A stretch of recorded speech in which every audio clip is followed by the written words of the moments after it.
हमारी ड्यूटी लगी कटंगी गजरत में और वहाँ पर पूज्य क्षमा सागर महाराज जी थे। उस समय हम सिर्फ जैसा नेम प्लेट पे डॉक्टर रेखा जैन लिखते हैं ऐसा सिर्फ नाम के जैन थे, कर्म से कहीं भी हमारा कोई जैन से रिलेशनशिप नहीं था। और 7 दिन हमने वहाँ बढ़िया ड्यूटी की, लेकिन एज ए पुलिस ऑफिसर की दूर से ही थोड़ा सा सिर झुका के नमस्तु करते थे। महाराज जी के पास जाके नहीं बैठे सुने।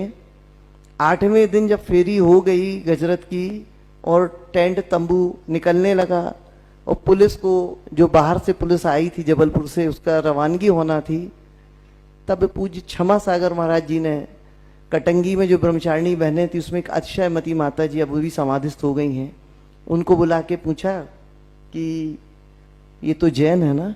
तूने कहा महाराज जी जैन है, नेम प्लेट में लिखा है डॉक्टर रेखा जैन। तो महाराज जी ने कहा होगा उनसे, ऐसा लगता है, हमारे सामने तो नहीं कहा कि बुलाओ। तो बहनें आई हमारे पास बुलाने कि चलो महाराज जी बुला रहे हैं। अब उस समय हम बिल्कुल पूरी लौकिकता में थे, आपको बताएं, तो हमें बड़ा प्राउड हुआ कि हमें महाराज जी बुला रहे हैं। सो हम पहुंचे उनके पास। फिर महाराज जी ने एक प्रश्न पूछा कि आप मंदिर जाती हैं? तो हम चुप रह गए। महाराज जी का नहीं, मतलब नौकरी इसलिए। हमने कहा महाराज जी जैसा होता ना अपन 1008 बहाने रखते हैं, तो हमने भी वही उनको बताना शुरू किया। जाते थे कभी कभार। आपको बताएं पूरी चर्चा में शॉर्ट में उन्होंने ये कहा कि अच्छा एक काम करिए ना, आप 8 दिन मंदिर जाने का नियम ले लीजिए। हमने कहा महाराज जी वर्दी लगाते हैं, बेल्ट में चमड़े का होता है, जूता चमड़े का होता है, फिर उतारना पड़ेगा और सुबह 8 बजे से ड्यूटी रहती। उस समय प्रोफेशनल पीरियड था। महाराज जी ने कहा एक काम करना, श्याम टाकीज के पास बोर्डिंग का मंदिर है। बोले आपकी पोस्टिंग कहाँ है? हमने कहा लाडगंज थाने में है।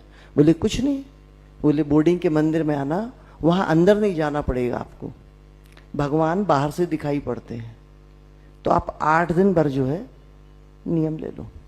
सच बताएं उस समय बहुत उत्साह से नियम नहीं लिया था, क्योंकि हम महाराज जी के सामने थे तो एक मानसिक दबाव होता है, तो लिया था। पर हमने महाराज जी से कहा था कि देखो महाराज जी, हम 8 दिन का नियम ले रहे, जो कहते हैं वो करते हैं, हमारा ये नियम है, तो हम 8 दिन ही लेंगे। महाराज जी ने हमसे कहा ठीक है, एक काम करना, जब जाओगी तो क्या पढ़ोगी? तो हकीकत में बताए हम पूजन भी नहीं करते, तो ना हमें विनय पाठ पढ़ा था, ना कुछ पता था, णमोकार मंत्र पढ़ा था। महाराज जी ने कहा आप एक काम भर करना, भगवान को बहुत ध्यान से देखना और 9 बार णमोकार मंत्र पढ़ना और चले आना। हमने कहा महाराज जी चावल भी नहीं ले जा पाएंगे, जेब में रखेंगे वो पुड़िया, ऐसा मतलब बहुत जितनी बातें कर सकते सब कुछ किया। वहां से हमने नियम लिया। पर हमारा एक नियम था, आज भी है, जो कहते हैं वो करते हैं लगभग।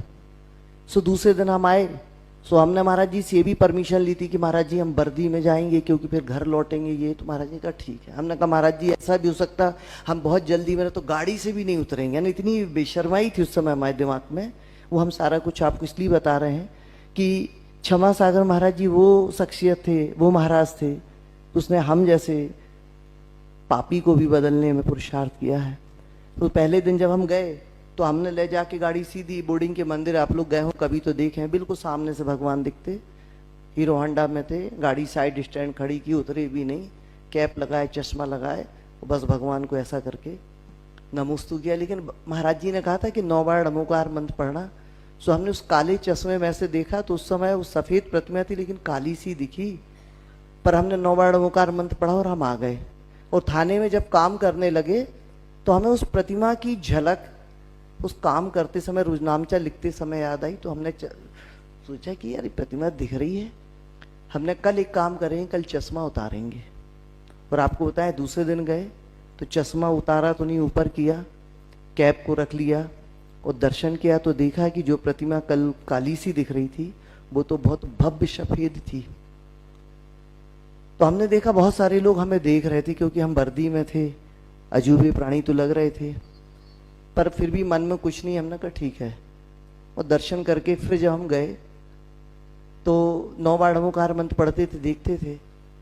फिर दूसरे दिन लगा कि गाड़ी से उतरना चाहिए।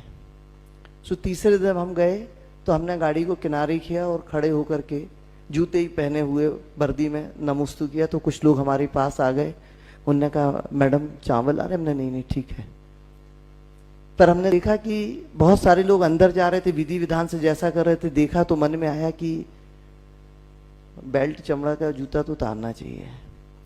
तो हमने कहा कल चौथे दिन आना है, 8 दिन की तो बात है। चौथे दिन गए तो हमने जूता और बेल्ट उतारा, मोजे पहने रहे और मोजे पहन के हमने दर्शन किया। तो जो लोगों ने कल देखा था वो दौड़ के फिर आए, तो कुछ लोग चावल लिए, तो कुछ श्रीफल लिए थे, तो उन्होंने कहा कि चढ़ा दें। अरे हमने कहा भी हम साफ नहीं है, शुद्ध नहीं है। फिर हमें लगा कि मंदिर आते हैं तो कम से कम वर्दी तो बिल्कुल धुली पहन के आना चाहिए। 4 दिन तक तो सच बता रहे हैं वही था, डीओ और वाली डाल डूल के। फिर 5वें दिन मन में आया कि वर्दी को शुद्ध, तो हमने मम्मी से कहा मम्मी कल हमें धुली वर्दी दे देना। तो धुली प्रेस करी वर्दी थी, वो पहन के आए। तो हमने फिर उस दिन 5वें दिन घर से कैप, बेल्ट और मोजे 3 चीज डिक्की में डाल दी थी, जूता भर पहन के आए थे, क्योंकि जूता भर उतारेंगे। वो जूते उतारे, फिर पैर धोए, तो देहरी पे जाकर के खड़े हुए। तो बहुत सारे लोग आ गए, उन्होंने श्रीफल दिया, तो हमने उसको दूर से चढ़ाया। कल तक ऐसे खड़े थे, ये 5वें दिन फिर हमने थोड़ा झुक करके कमर पे जोर डाल के थोड़ा सा झुके और आए। पता नहीं उस दिन कैसा लगा कि अंदर जाके दर्शन करना चाहिए। और 6वें दिन फिर हम गए, तो हमने घर से एक चावल की पुड़िया रखी और जेब में रख के और गए। और फिर मुझे उतार के पैर धो के जब गए तो अंदर का जो गर्भगृह होता है कहना चाहिए, उसकी बाउंड्री तक पहुंचे और हमने वहाँ पुड़िया चढ़ाई चावल की। और फिर भी हमने गवासन में या पद्मासन में नमोस्तु नहीं किया, आधी कमर झुका के नमोस्तु किया। 6वां दिन हो गया था। फिर हमें लगा कल 2 दिन बचे हैं, कल एक काम करते हैं, कल अपन तबीयत से नमोस्तु कर ही लेते हैं। और 7वें दिन आपको बताएं, घर से हमने एक श्रीफल लिया और वहाँ गए, बिल्कुल बिंदास स्थिति में अपने तरीके से श्रीफल चढ़ाया, नमोस्तु किया, 9 बार बैठ के नमोकार मंत्र पढ़ा। पता नहीं क्या हुआ हृदय में। अब हमारे साथ बोल लीजिएगा कि क्षमा सागर महाराज जी की जय, क्योंकि वो दिन की आज का दिन मंदिर जाना फिर नहीं छूटा। ये क्षमा सागर महाराज जी का इसलिए बता रहे हैं, कहने से नहीं हुआ। महाराज जी के अंदर एक जो बहुत बड़ी विशेषता थी, हमें तो मैत्री समूह में भी पुरस्कृत किया, कई जगह मिले, इवन लास्ट में भाग्योदय तीर्थ में जब महाराज जी की संलेखना चली तो बहुत अवसर मिले। लेकिन हमारे जीवन का बीजारोपण जो हुआ धर्म का,